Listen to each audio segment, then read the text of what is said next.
Imagine a world where nothing is random, and major events that happen worldwide were written down hundreds of years ago. What you're about to hear was recorded in 1967, and it perfectly describes the world we live in today.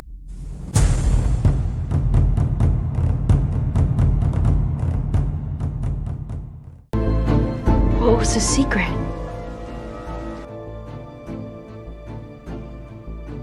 The all-seeing eye. Symbols of the guardians of the treasure. Recorded by Myron C. Fagan, a famous Hollywood writer who rose through the ranks of the Hollywood elite, uncovering some nasty secrets along the way. He made it his life's work to expose the darkness that he personally saw with his own two eyes. This recording is a culmination of his life's work, and through a historical lens, he reveals what's been hiding in the shadows for hundreds of years. What you're about to hear is not conspiracy theory, rather is documented historical fact that holds up to the most rigid scrutiny. And without further ado, I bring you the Illuminati and the Council on Foreign Relations. The question of how and why the Illuminati is the crux of the great conspiracy to destroy the sovereignty of the United States and the enslavement of the American people within a UN one-world dictatorship is a complete and unknown mystery to the vast majority of the American people. The reason for this unawareness of the frightening danger to our country and to the entire free world is simple. The masterminds behind this great conspiracy have absolute control of all of our mass communications media, especially television, the radio, the press, and Hollywood. Do you have any people being paid by the CIA who are contributing to a major circulation American journal? We do have people who submit pieces to two American journals. Do you have any people paid by the CIA who are working for television networks? This, I think, gets into the kind of getting into the details, Mr. Chairman, that I'd like to get into in executive session.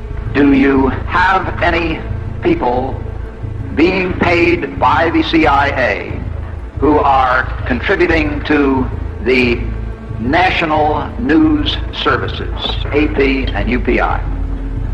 Well, again, I think we're getting into the kind of detail, Mr. Chairman, that I'd prefer to handle in executive session. We all know that our State Department, the Pentagon, and the White House have brazenly proclaimed that they have the right and the power to manage the news, to tell us not the truth, but what they want us to believe. They have seized that power on orders from their masters of the great conspiracy. And the objective is to brainwash the people into accepting the phony peace bait to transform the United States into an enslaved unit of the United Nations one world government. Let me clarify the meaning of the expression, "He is a liberal." The enemy, meaning the one world conspirators, have seized upon that word liberal as a cover-up for their activities. It sounds so innocent and so humanitarian to be liberal. This satanic plot was launched back in the 1760s when it first came into existence under the name of the Illuminati. This Illuminati was organized by one Adam Weishaupt, born a Jew, who was converted to Catholicism and became a Catholic priest, and then, at the behest of the then newly organized House of Rothschild, defected and organized the Illuminati. Naturally, the Rothschilds financed that operation. And every war since then, beginning with the French Revolution, has been promoted by the Illuminati, operating under various names and guises. I say under various names and guises because after the Illuminati was exposed and became too notorious, Weishaupt and his co-conspirators began to operate under various other names. In the United States, immediately after World War I, they set up what they called the Council on Foreign Relations, commonly referred to as the CFR. And this CFR is actually the Illuminati in the United States.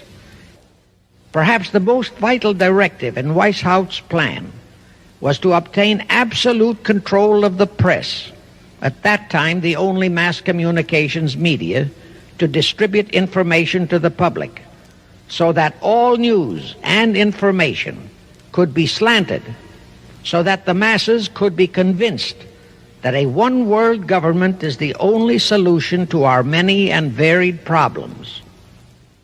Now do you know who owns and controls our mass communications media?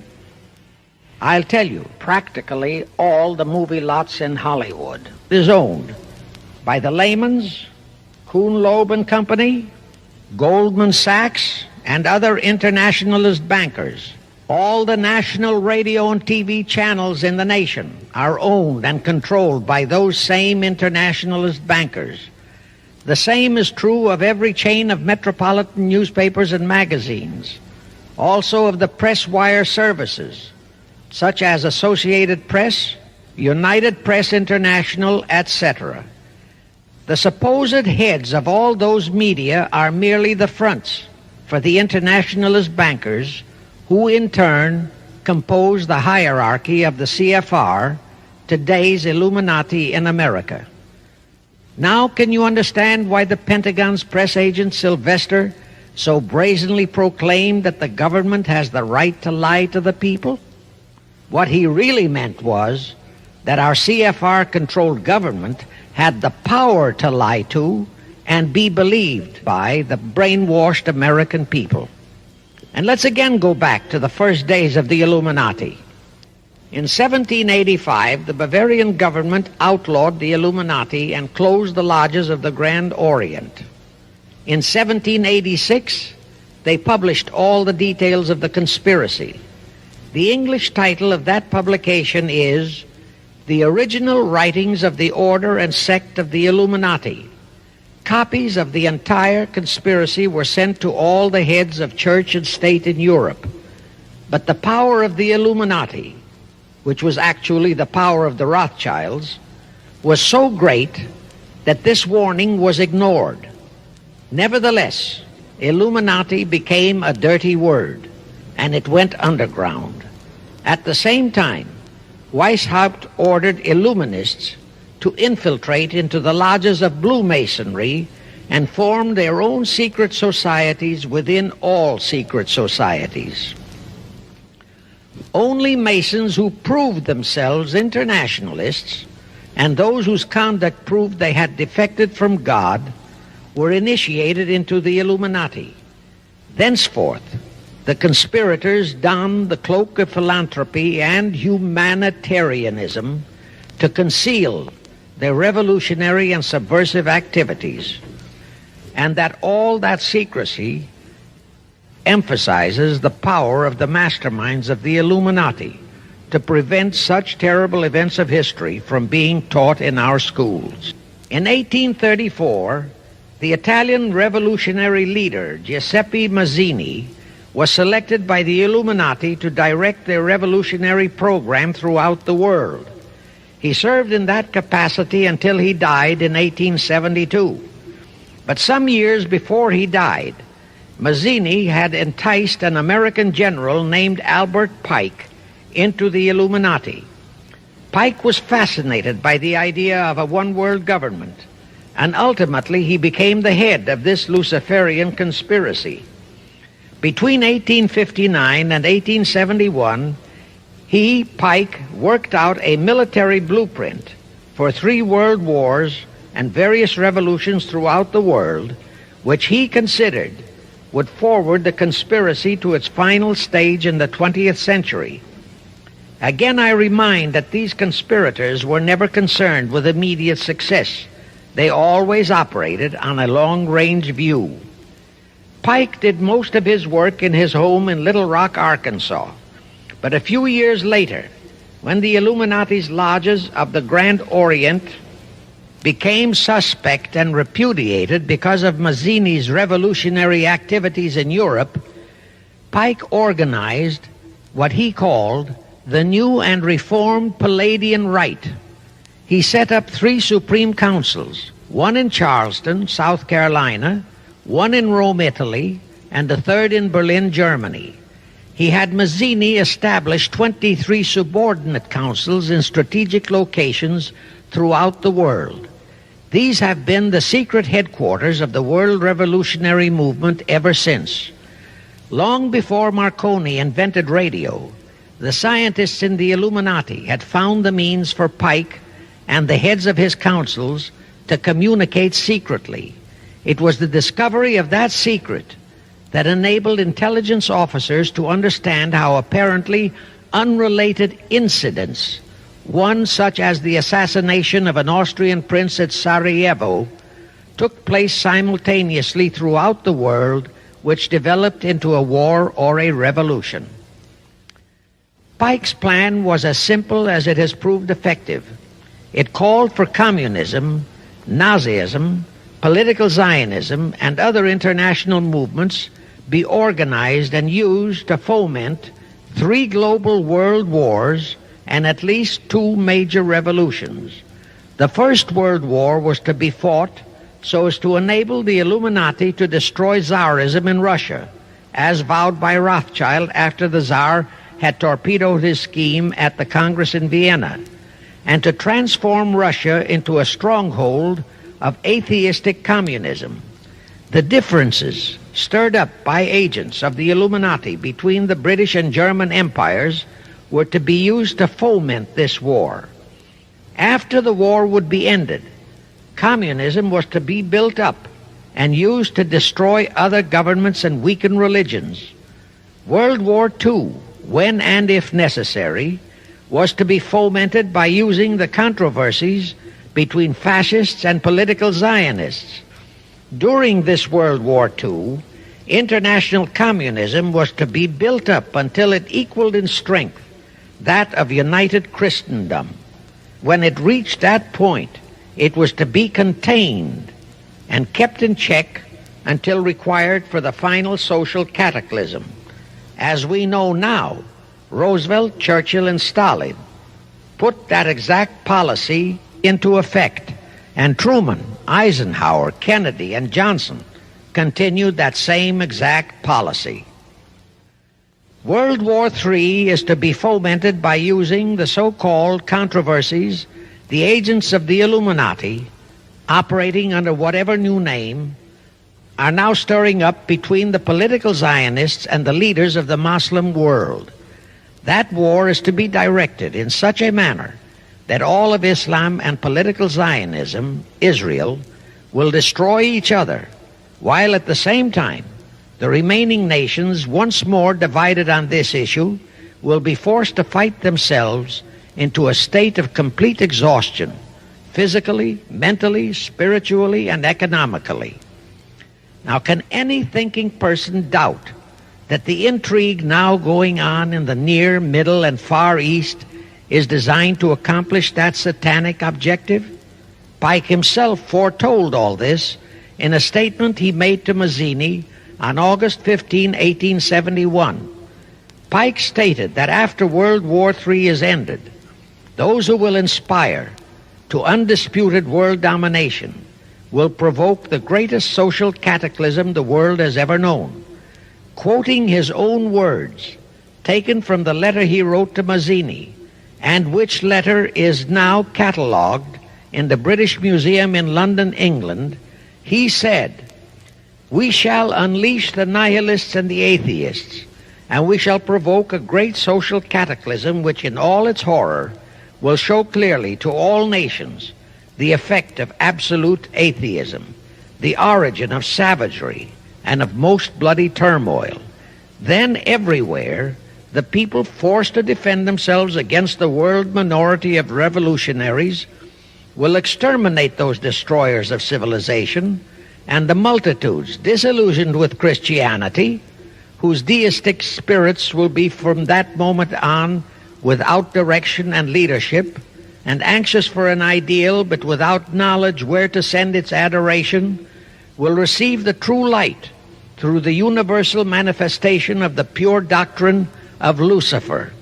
brought finally out into public view, a manifestation which will result from a general reactionary movement which will follow the destruction of Christianity and atheism, both conquered and exterminated at the same time. When Mazzini died in 1872, Pike made another Italian revolutionary leader named Adrian Lemmy his successor. Lemmy, in turn, was succeeded by Lenin and Trotsky, then by Stalin. The revolutionary activities of all those men were financed by British, French, German, and American international bankers, all of them dominated by the House of Rothschild.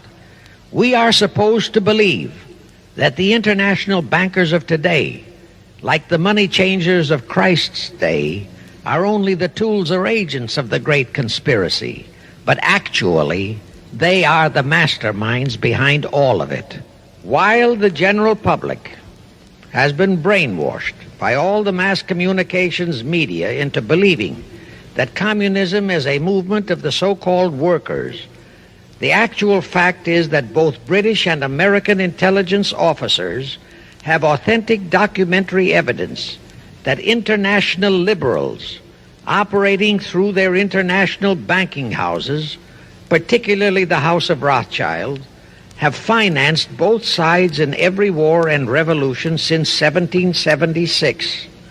Those who today comprise the conspiracy, the CFR in the United States, direct our governments, whom they hold in usury through such methods as the Federal Reserve System in America, to fight wars such as Vietnam, created by the United Nations, so as to further Pike's Illuminati plans to bring the world to that stage of the conspiracy when atheistic communism and the whole of Christianity can be forced into an all-out Third World War within each remaining nation, as well as on an international scale. Now let me show you how our federal government and the American people have been sucked into the one-world takeover plot of the Illuminati Great Conspiracy. And always bear in mind that the United Nations was created to become the housing for that one-world so-called liberal conspiracy. The real foundations of the plot for the takeover of the United States were laid during the period of our Civil War. Not that Weishaupt and the earlier masterminds had ever overlooked the New World. Weishaupt had his agents planted over here as far back as the Revolutionary War. But George Washington was more than a match for them. It was during the Civil War that the conspirators launched their first concrete efforts.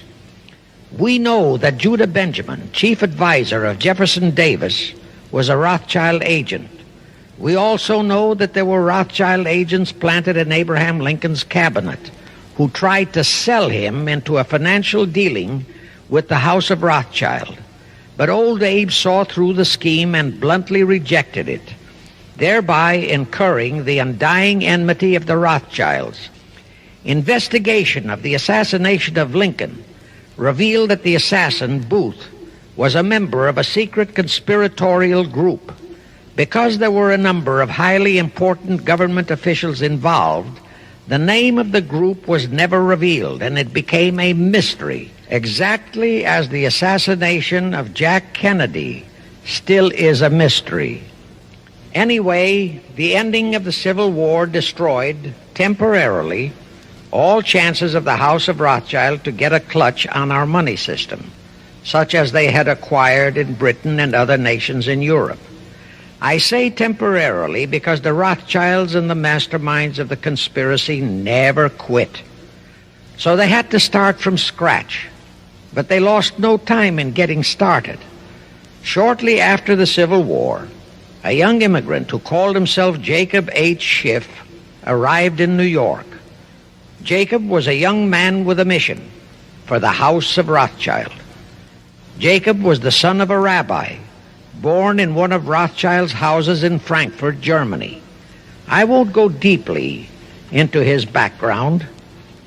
The important point is that Rothschild recognized in him not only a potential money wizard, but more important, he also saw the latent Machiavellian qualities in Jacob that could, as it did, make him an invaluable functionary in the great one-world conspiracy.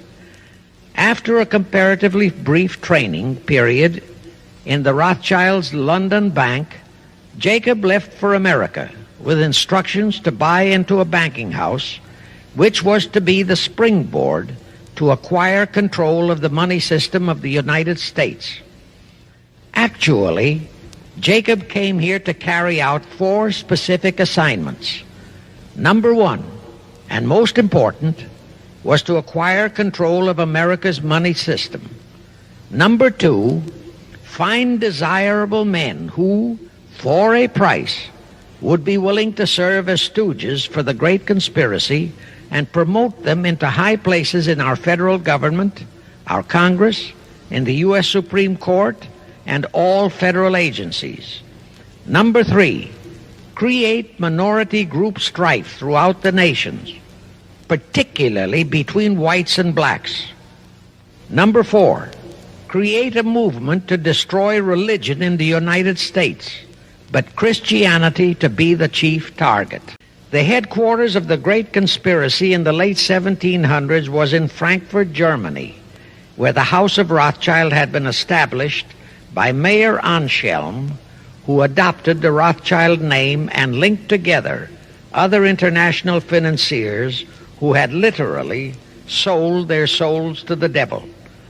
After the Bavarian government's exposure in 1786, the conspirators moved their headquarters to Switzerland, then to London.